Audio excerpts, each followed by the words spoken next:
কলকাতার আদুরে ডাকনাম দ্য সিটি অফ জয় হলো কিভাবে জানেন? ১৯৮৫ সালে প্রকাশিত হয় ফরাসি লেখক ডমিনিক লাপিয়ের লেখা একটা উপন্যাস। উপন্যাসের ইংরেজি অনুবাদ প্রকাশিত হতেই রীতিমতো হইচই পড়ে যায়। ডমিনিক লাপিয়ের লেখা এই উপন্যাসের প্রেক্ষাপট ছিল কলকাতা। না, কলকাতা বললে অবশ্য খানিকটা ভুল বলা হবে। কলকাতার পার্শ্ববর্তী হাওড়া স্টেশনের কাছে পিলখানা নামের একটা বস্তির মানুষের জীবনযাপনের ওপর ভিত্তি করেই আবর্তিত হয়েছিল এই উপন্যাসের গল্প।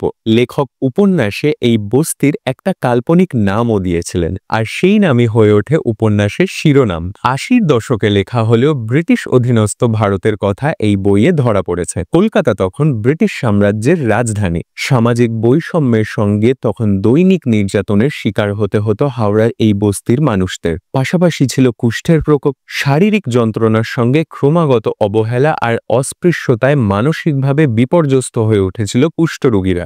সমাজের এই অন্ধকার জগৎকেই তার লেখায় ফুটিয়ে তুলেছিলেন লাপিয়ে, খানিকটা ব্যঙ্গের সুরেই। এবার লেখার গুণমানের জন্যেই হোক বা ওয়েস্টার্ন কান্ট্রি ভারতের দুর্দশার গল্প পড়ে সুখ পাওয়ার কারণেই হোক, বহু বছর ধরে বেস্ট সেলিং নভেলের তালিকায় শীর্ষস্থান ধরে রেখেছিল এই উপন্যাস। ১৯৯২ সালে এই উপন্যাসের ওপর ভিত্তি করেই রোল্যান্ড জফের পরিচালনায় তৈরি হয় একটা সিনেমা। মুখ্য চরিত্রে অভিনয় করেছিলেন প্যাট্রিক সুয়েজ, পলিন কলিন্স, ওম পুরী আর শাবান আজমির মতো খ্যাতনামা অভিনেতারা। এই ছবির শুটিং হয়েছিল কলকাতা আর হাওড়ার বুকেই।